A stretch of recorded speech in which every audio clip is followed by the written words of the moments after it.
I think, coming out of the All-Star break, we were pretty excited that we were a healthy team. Went into Colorado, won that game. And then from there, we had some injuries. Losing our top two D-men, I think that hurt there for a period of time, losing both Alex and Chris. So, but that's, we got to continue to add to the depth of our group, and that's something that we're going to look to do this summer. You, as a team, were the lowest scoring team in the NHL from Christmas on. Yeah. Again, your top-end guys had a good run, sort of all hit the wall around the 60-game mark. Yeah. What's it going to take to get young players to be able to produce through not just 82, but where you want to go, they're going to have to play 25 games beyond that? Well, I think, that was a good experience for our young players this year because, from that 60th to that 80th game, like teams, are starting to dial in for the playoffs. And, we talked about this all year, is that it gets harder then, and it's harder to score. And so, I talked to some of our young guys yesterday, and, that they gained a lot of experience from that. And, having going through it, I think they're going to be better going forward. Jim, what are your tough decisions heading into the offseason when you look at your roster, especially the bottom six? You have a collection of a lot of guys who pretty much play the same style of game. Mm-hmm. Could argue maybe you need more talent down there on that side. Where are you looking at some of those guys? Are we looking at possible buyouts or moving guys? How do you see your bottom six? Well, we just finished the season 2 days ago. We're going to sit down as a management team here this next couple weeks, and we're going to go through all the players and talk about, what players we want to continue to work with going forward in their development. You must have a good idea, though. I have an idea. We have some injuries, like Roos had surgery and he's not going to be available at the start of the year. And so, we're going to talk about it as a group, and we're going to decide the direction that we want to go, and then we're going to act accordingly. Is it imperative to get more help in your upper six, Travis, for your top two lines to improve that? Or are you also looking at improving the back end, which we know needs to pick it up a little bit more? What do you guys both see in terms of that one? Well, I think as a group, we have to improve in a lot of places. You've got Bo, Brock, and Petey up front that have had solid years. I think adding Tanner Pearson was a big plus for our group. It was nice to see the chemistry that him and Bo developed together. But when you're a team that doesn't make the playoffs, you're going to look to make improvements throughout your lineup, and that's part of the progression. And obviously, our young players improving as well over the summer. Jim, are you prepared to spend in free agency? Can I ask you to wait, please? Jim, I know that Francesco just recently put out his letter to the season ticket holders, and he talked about a review, which is kind of a standard thing for an owner to say. How confident are you that you are part of ownership's plans going forward? Well, I have a good relationship with Francesco and the ownership group. We talk weekly. They understand our plan and where we're at. They've been very supportive of the direction of the team this year. Coming into the season, we had a lot of question marks. We had the Sedins retiring, like who was going to do the scoring for us? And I think over the course of the year, we've seen that Petey and Bess, were able to do that for us. I think that's a step in the right direction. Seeing Quinn Hughes at the end of the year play those 5 games, and the offensive defenseman that I think that we've lacked, in the past, and seeing what he can do with the puck and his skating, that's exciting. So they've been very supportive of both Travis and me in the direction that we're going, and so I expect that they're going to continue with that. Just a couple of follow-ups then. Just contract-wise, what would you like to see happen this offseason, and do you expect to maybe get some management help when you look at some of the other organizations? There's a little more, on the management team above or below. Do you expect to see any changes there? Well, we have a lot of people in place and a lot of people behind the scenes that, maybe like Doug Jarvis as an example, like he does a lot of work for us, with our big team here. He's a sounding board for me, for the coaches. He goes down to Utica 2 weekends, over the course of the winter and watches them play and reports back to me what's going on down there. I speak to RJ every couple days on the Utica situation and what's going on in Utica. So we have we have lots of good people in place. But, that's another thing that we're going to talk about and review at the end of the year. And if we feel like we can add somebody to our group that's going to make us better, we're going to look at it. Contract? I have 1 more year left on my contract. Would you like to potentially get that extended this offseason if it were to work out? Yeah, I would, yeah. Talking about Utica, there was a lot of hope about a series of prospects that were there. Down gets traded, Palmu left, Lind and Gadjevich combined for 6 goals, and Yashik kind of trended down over the second half of the season. From your point of view, like what happened in Utica and what happened with those prospects? Well, and Travis can talk to this too, but, it's a big step sometimes going from junior to the American Hockey League. And, our young players, we have a plan for each one of them. And it varied. Like Cole Lind got hurt. He played a month and then he got hurt and missed 2 months. And then, you miss 2 months and it's a struggle to get back and get up to speed and stuff. But I think over this last month, he's, showing good strides till he got hurt there a week ago. But, but it's these players, like development, everybody develops on their own path. And some guys, we see can step right in and play in the NHL, and other players need more development time. And so we're going to continue to work with these guys. We really like some of them still as prospects, and we think they're going to be NHL players. But, they need to, keep developing.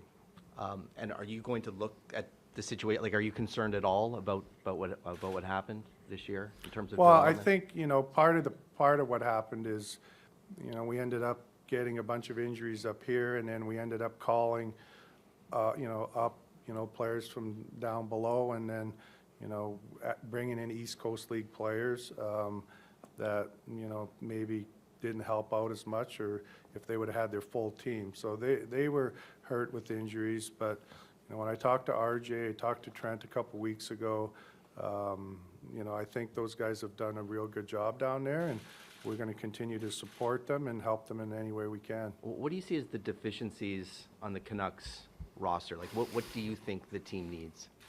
Well, it would be nice to, add another top 6 player, to score, to help us in the scoring department. I think getting Tanner Pearson, we're excited about that. There was good chemistry with Bo and when they played together, and it seems like there's a good fit there. And, we want to look at our defense. And if we can, make some upgrades on defense, we'd like to do that. And in that letter that Francesco Aquilini wrote and sent out, he said that he wished that the team was further along in its rebuild program. Why do you think the team is not? Well, I think, we took a big step this year.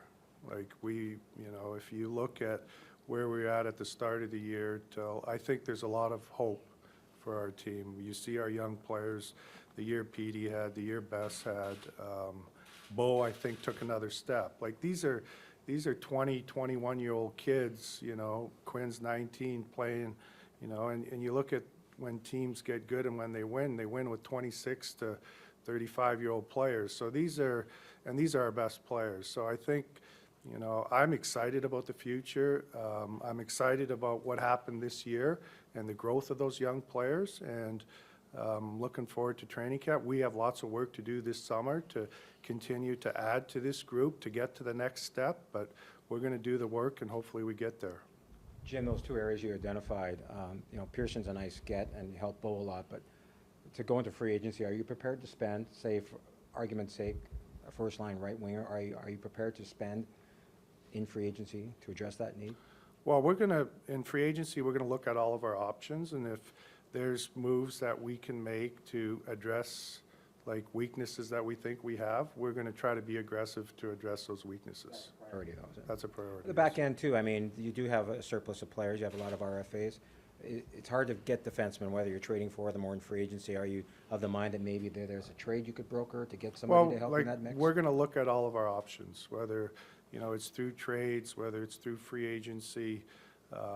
We're going to make sure that our young defensemen have a good summer and they come back and they're better next year than they were this year. So, we have lots of different avenues to try to get better on the back end next year. Travis, how much can you improve from within? You're 9 short of the last wild card spot. You got guys who are at the 14, 15 goal mark. Do you see 20 goal potential in guys? You talk about guys like Levo, Jake. Do you see that possibility Well, I think from that's part within? of the improvement curve, is our young guys continuing to get better. You know, when you finish the way, you know, the season that we had, how do you get better? It comes from internally, or it comes through, you know, acquiring new players. And we're going to have to push our young guys to continue to improve. I think Jake Virtanen's a good example. I thought he took a step this year. I thought he, you know, had a great start to the season. He had some inconsistencies in his game. And now how does he come back and make our team better? Josh Levo is another good name. I thought he gave us some good minutes. How can he come back and become a better hockey player and a more consistent player? And these are all, you know, each player individually we will talk to at the end of the year. How are they going to push the bar higher? And it's a big responsibility for the players that come back. As a coach, though, when you see Bo play all 82 games, set a career high for points, lead the league in faceoffs taken, is there another ask of Bo on another level, or is he giving you everything you expect? Yeah, well, you hope that, has Bo Horvat become the best player Bo Horvat's going to be? We've talked about that a lot this year. Last year I thought he had another step. I thought he took one this year. I think he's still capable of becoming a better hockey player. I don't think he's maxed out yet. And it doesn't always involve goals and assists. I thought he took a step in our leadership group, and that's all positive for our group. How much of an intangible is that? Because when the door opens, it's not the Sedins, we go straight to Bo. How much of that? It's not. I don't think you just put the load on one person. You know, leadership is it goes throughout your locker room, and a lot of people from the outside think it's simply one guy or one young guy. There's a lot of guys that help within that group that people don't see behind the doors. Injury disclosures, or anybody who needs any procedures? Usually we find out today if somebody's got something that might need dealing No, with I in haven't got the offseason. report back yet from John. Thank you. Jim, every season you've been here, you've had the site injuries as an issue. Have you been able to put your finger down why it's such a problem here? Well, I have some ideas as to, you know, why we end up getting hurt so much. You know, I think one, you know, with the compressed schedule now where we play, you know, so many games in a short period of time. And I think, I'm hoping that as our team gets better and we attack more and we're on the offensive side of things more, that, you know, we're not defending and, you know, blocking as many shots and then hopefully not getting as many injuries. I think, you know, we did a study on it last year for 3 weeks and we looked at a lot of different things and, you know, I think those are the two things that, you know, make the most sense. You talked about addressing some needs in free agency this summer.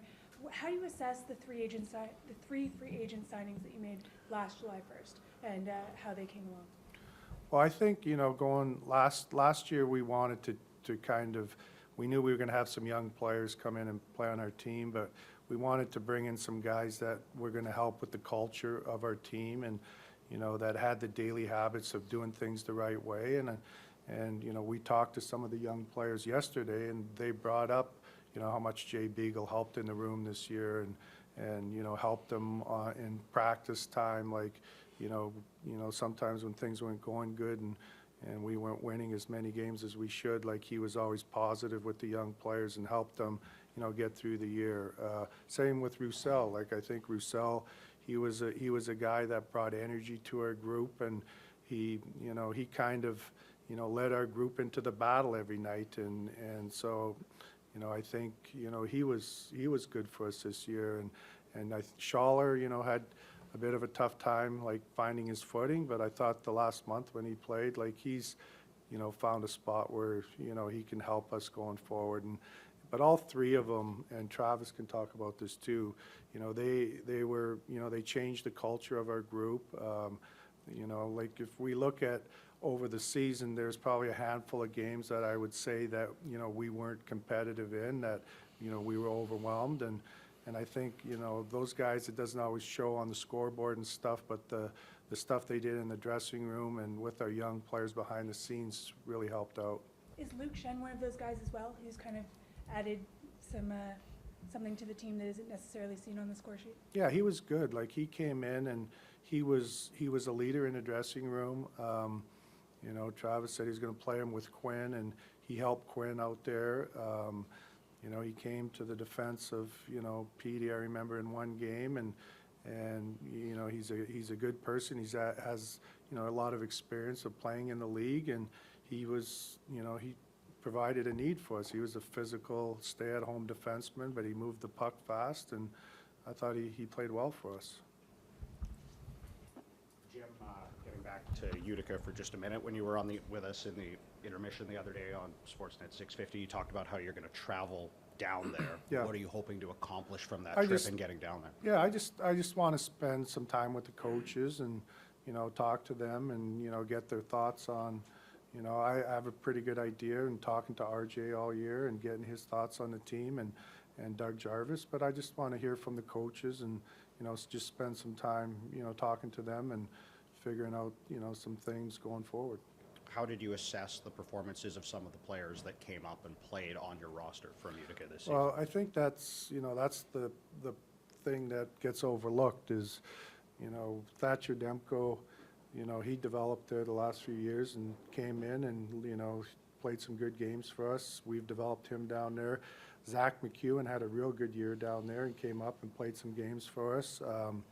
Breezebaugh came up and, you know, he got games for us. Sautner, you know, he's been down there for 3 years now, and we signed him as a unrestricted player and or free agent, and he's, you know, he's developed into a guy that can play games for us in the NHL. So, you know, I think sometimes that part gets overlooked is our guys are doing good work down there. We would all like it, you know, for it to be faster, but everybody develops on their own path. So we're going to continue to be patient and develop our players properly, and then when they're ready, get them up here and get a look at them. And Travis, from your perspective, some of those players were talking about how valuable was this experience for them this year, for guys like Breezebaugh to get an extended run, even if they're not necessarily going to be on the NHL roster next It year. is. Every player develops at a different rate. And when you're in the American Hockey League, you're there for a reason. You have to improve to get better to play in the NHL, or else you'd already be here. And I think experience up in the NHL helps a lot of players. Breeze, you could see it every time he came up. He's a good example that, you know, his confidence level got higher each time he came here, and I think it changes from player to player. You'll see some guys come up and they never go back, but it's also, you know, a great experience when they do come, and it helps them. Go ahead, Willis. I'd like both gentlemen to have a crack at this, so I did, but Travis first. The kind of narrative about this team this season was about developing players, about trying to change their culture. A lot of things that weren't necessarily to do with wins and losses. Does that change next season? Do you have to be about wins and losses? Well, I think we want to keep improving every year. We took a step last year, and neither one of us want to sit here and continue to stay at the same rate. We want to take another step next summer or next season. Now, 2 days after the season, you know, exactly what are the steps we're going to take? Well, like Jim said, we'll meet in the upcoming weeks and talk about where we need to improve. And part of it is with the players that are on our team and come back, they have a huge part in that. And whatever we do over the summer, we'll have a clearer picture of where we're at next season. But this is about getting better. And right from, you know, my first day here, it's not about just sneaking into playoffs. It's how do you win, and how do you win long term and give yourself a chance to win a Stanley Cup, not just 1 year, but for a few years. Jim, do you think you guys can be ready to challenge for that playoff spot next season and be really impactful in Yeah, this, like not just we staying want to take the next step, Ed. Like we felt like we took a step this year, and, you know, we have a lot of work to do this summer, and we want to take the next step next year. Jim, when you first came to the Canucks, you were trying to build a playoff team around a core that was already here when you came in. What did you learn from that might change your approach as you build around this new core that you've brought in? Well, I don't know so much we changed our approach. You know, we had, you know, a post-Apex team when I took over, and, you know, I think what we tried to do is, you know, and we've talked about it ever since I took over, and I think that's one of the reasons why they brought me in. It's about drafting well, you know, developing our players and getting that next core group in place. But it doesn't happen overnight. It takes time, you know, like when you draft a player, You know, sometimes they have to go back for 1 or 2 years, either junior or college, before they're ready to turn pro. I think, you know, we've done a good job drafting, and, you know, our young players, and especially some of our first-round picks, have been able to step right in and play in the NHL. But as we, you know, continue to go forward, we're going to get another good player in this year's draft. But as we continue to grow forward and continue to build up our prospect depth, you know, we're going to have, you know, like for me, if we get to a point where we have 15 kids that, you know, are players that we're developing in our minor league team that have a chance to be NHL players someday, that's where we want to get to. And I think we're on that path, but there's still a lot of work to be done. And Travis, you talked about the development curves of different players. One player that kind of became a story throughout the season was Nikolai Goldobin. What went wrong for him this season that maybe he could address in the offseason? Well, I haven't met with Goldie yet, so I'll meet with him later today. We'll talk about that, and yeah, the season didn't go exactly how we wanted, and that happens with young players. Not every young player is going to become a full-time NHLer, and you know, the onus is on us to continue to work with them and develop him, and the onus is going to go back to the player. You know, I'd like to see Goldie make some changes this summer in how he trains, and what he does over the summer to make himself come in a better hockey player. And those are things that I'll discuss with Goldie, and he'll understand where he stands. You had a couple of defensemen come in from the college ranks towards the end of the season, Tevez and Rafferty. Yeah. What did you see from them and where do you think they fit in the defensive depth going forward? Well, I mean, I thought Tevez did well in his game. You know, again, when we meet with him, we'll tell him where he needs to work on over the summer. I thought Rafferty made some subtle, really, you know, some nice plays in the last few games, especially the last one in St. Louis. Looked a little more comfortable in his second game, obviously. I liked his size. I liked the stiffness of his stick. He made a crisp pass. He handled a loose puck cleanly. These are little things that, you know, you might not see just watching the game, but you know, I liked what I saw. And again, he's going to have another summer and come in hopefully a more improved player than he is now. Jim, what does the future look like for guys who were a significant part of your core, but you could argue the core has changed because you've wanted to get younger, you've wanted to get faster? I speak of Alex Edler, a good season, but got, you know, fought injuries. Same with Chris, Brandon Sutter again, and we have to bring up Louis Eriksson and what value he brings to this team. What does the future hold for them in terms of moving forward as a hockey team? So with Alex Edler, we are going to try to get him signed. He's an important guy in our room. He's one of, when Travis talks about the leaders in our room, he's one of the guys that our young players look up to. I thought on the ice he had an excellent year for us this year. He's, you know, he's big and strong, and he's, you know, probably our best penalty killer and plays on our power play. And, you know, you see the minutes that we use him, and so we're going to try to get him re-signed. And as far as the rest of the players, like, we're going to have conversations here as a management team with our coaches in the next couple of weeks, and we're going to talk about those things and act accordingly as to the plan we come up with. Thatcher looked good in his last couple of games. Did you see a sizable body of work to know where you want to go with your goaltending moving forward, especially seeing how Jacob Markstrom was your MVP? Looks like he's a bona fide number one. Where do you see Markstrom's future, for how long, and how do you see your goaltending playing out? Well, I think both of them had good seasons. Marky had a phenomenal year. I like the progression of Demmer. And it's not surprising. I think from day one we've said that we have a lot of belief in him, and wanted to make sure we brought him along the right way.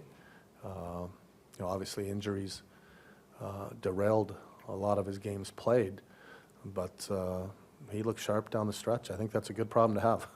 You got a goalie that was your MVP. You got a young goalie that's played some games that look like he's ready to play a lot more games, which you want in your backup.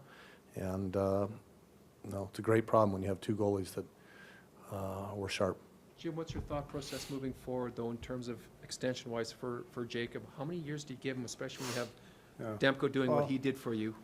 Yeah, we're going to, you know, he's got another year left on his contract. You know, we've started those conversations. I've started those conversations already internally with our group and trying to figure out like what the timeline looks like for both guys. And, you know, that's something that, you know, after July 1st, we can re-sign Jacob. And, you know, that's something if we decide we're going to go in that direction, we can look to do.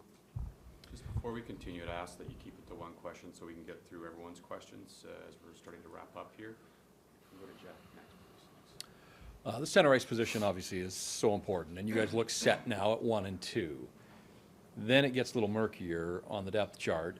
Adam Gaudette looked like he arrived sort of mid-season. He had a 6-week stretch where he was productive, he was playing a lot. He didn't score the final 20 games and had just 2 points in those final 20. So I guess it's a two-part question, if I can. Where is Adam Gaudette in his development after 1 full year in the NHL? And where does he sort of slot in 3 and 4 when you've got Sutter, if he's healthy, when he comes back, and Jay Beagle, obviously, is under contract for a while?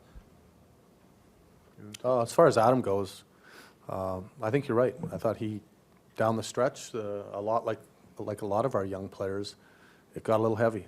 It got a little hard for him. And is that going to help him in the long run? Yeah, I think it will. I've said it a lot. I like Adam. Does he need to become a better hockey player? Yeah, he does still. Needs to improve. Needs to work on his strength, his skating, his shot. It's a big summer for him. There's no guarantees. But I think he's a very promising young centerman that's going to play in the league. I think he has a chance to play in the league for a while. And I think he's committed to working and putting in the work that he needs to. That's one of the things that we really like about Adam, is that he's a real committed player, hardworking, wants to get better. And again, the more players that you have that are NHL ready, the better. Where do you sort of see that on the depth chart? Yeah, well, we like kind of the plan, like in a perfect world, you know, we would have probably went with Petey, Bo, Sutter, and Beagle. Like that was the plan on the onset, but we have injuries, and so like it would have been nice for Adam to spend more time in the American League this year, and you know, because it's a big step, even going from college hockey to being a pro, and you know, to develop his skill set is, you know, I'm talking handling the puck, and when he was in the American League, he produced points. Like in a perfect world, it would have been nice if we could have done that, but you know, through injury, you know, we weren't able to do that, and he did come up and at times looked good, but at times, you know, looked like a first-year player that, you know, needs to continue to work to get stronger and faster, and so he's another guy that we're working with and to develop, and hopefully he gets where we think he can get to.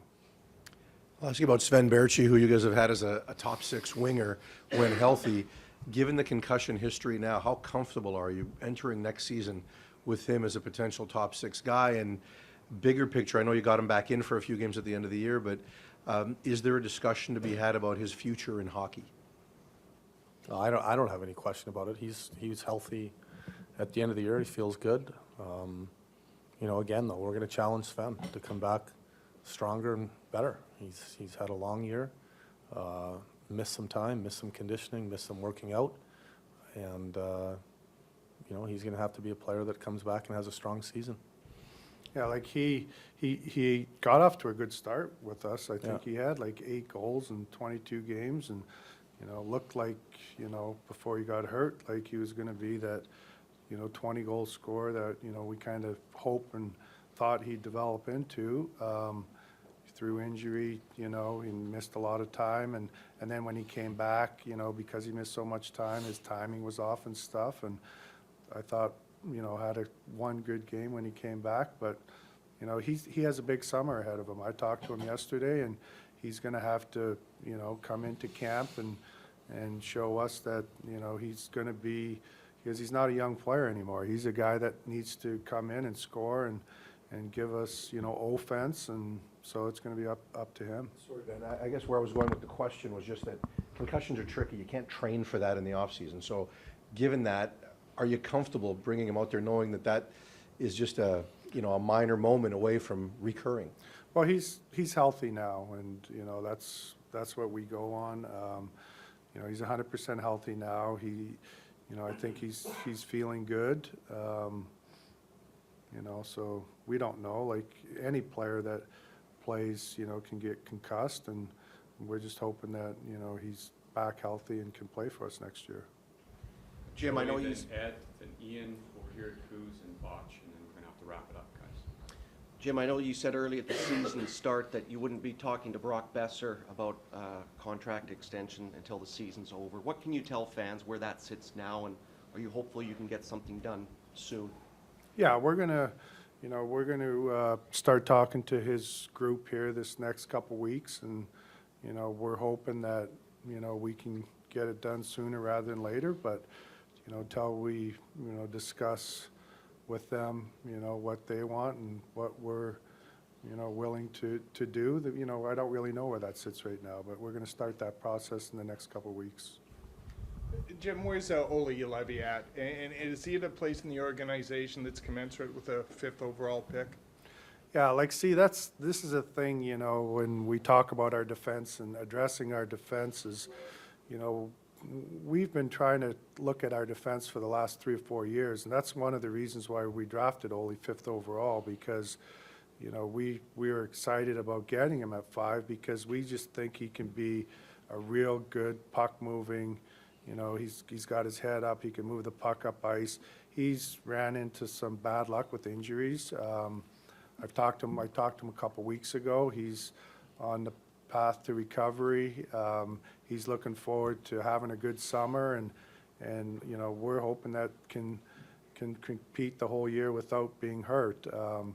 He started off the year real well in Utica, played, I think 18 games, had 13 points, was playing the power play, PK, playing 22 to 25 minutes a night. If he wasn't hurt, we would have probably seen him up here this last half of the year. So, he's a guy that he needs to have a good summer, but we're looking forward to him, being part of our group moving forward. Travis, the team improved 8 points this year. How hard would it be to improve the next 10 or 12 points, and what do you have to do to get there? Well, I think sometimes as coaches at the end of the season, you sit there and say, we could have had 8 to 10 more points this year. But I think there's probably a lot of teams that say that at the end of the season. So again, we just have to keep pushing forward. I don't think there's a magic formula. When you look at it, simplest version is score more, allow less. And you look at the teams that make the playoffs, just goal differential is a big part of it. And it sounds simple, but that's really in a nutshell. How do we score more, and how do we allow less in the net? And again, this off-season it's a big part of going through your past season and seeing how you can be better and how do you improve for next season. And we'll do all of that and spend months doing it. And once you get your final, or have an idea of what your final roster is going to look like, after July into the middle of July, you'll have a good idea of what you're dealing with for next year. But we're gonna be better next year. I have no doubt about it. And I thought we took a good step this year, and we'll take another one next year. Travis, a follow on Jake, with all your challenges on the left side, we talked about Baertschi, Goldobin, guys you tried on the left side. You had Jake playing there on his off wing. Was that just a curiosity, or is that a possibility for next season when you do seem to have some question marks on the left side? Roussel could be out minimum 6 to 7 months. It was because of a couple things. I felt Petey and Best, I wanted to have a bigger body, a faster player with them. I do like wingers that can play both sides. It's a nice option to have. And, when we were fiddling around with line combos, we put that down and thought, why not take a look at it and see if he brings that to the table with that group. Now, is he the perfect guy to play with those guys? I'm not sure about that. His game would have to develop for that to happen. And but it's a nice option to have if you can play a winger on both sides. Just a quick follow. Have you accepted an invitation No. to coach at the Worlds? No. Travis, you talked a couple of times about next year and wanting to take the next Yeah. step. And obviously you're in a process to try to build a great team. Yeah. What is the timeline to you? When do you think that this team can be great? Great, or take another step? Well, again, like, I think improving is the next step. And is that making the playoffs? I think we'll have a clearer picture of that once the season. Not necessarily next year, like in the big picture, like how, like, Well, again, you're asking for a specific time, and I don't know if anyone can put that timeline, but I think Jim, when he said, you know, you look at teams that win and the age of their players, how many teams have their best player as a 20, 21-year-old? You know, can he be 22, 23, 24 when you're ready to challenge? How much better is he going to be in 2 years, in 3 years? And I think, you know, that's something that we can all sit in this room and try to guess. When are we going to be ready to win a Stanley Cup? And that is, you know, there's a difference between making the playoffs and winning a Stanley Cup. Like, you know, I look forward to it. I've done it for a long time, watched, played in the games in the playoffs. It's different. And it's different in the first round, and it's a lot different in the fourth round. And the wear and tear your body takes when you get there is intense, and our young guys are a big part of that. And you look at a team like Washington, how long it took them to win, and how many kicks they had at it. You know, they had a team, Pittsburgh, that was, you know, they had to play every year, who had some good players too. So I don't think you can put an actual time, like this is when we're going to challenge for a Stanley Cup, but I know the process involves us continuing to get better. And, you know, I think we took a step this year. I'm excited. I hope the fans are. I think our team has taken a step this season. I think we're going to take another step next year. And we've got young players that I believe you can win with. And that, for me, is important. You have to have top-end guys to win. You look at anyone that does, they have exceptional players. And we need to make sure that our young guys continue to become those guys that you win with, and I'm confident that they can.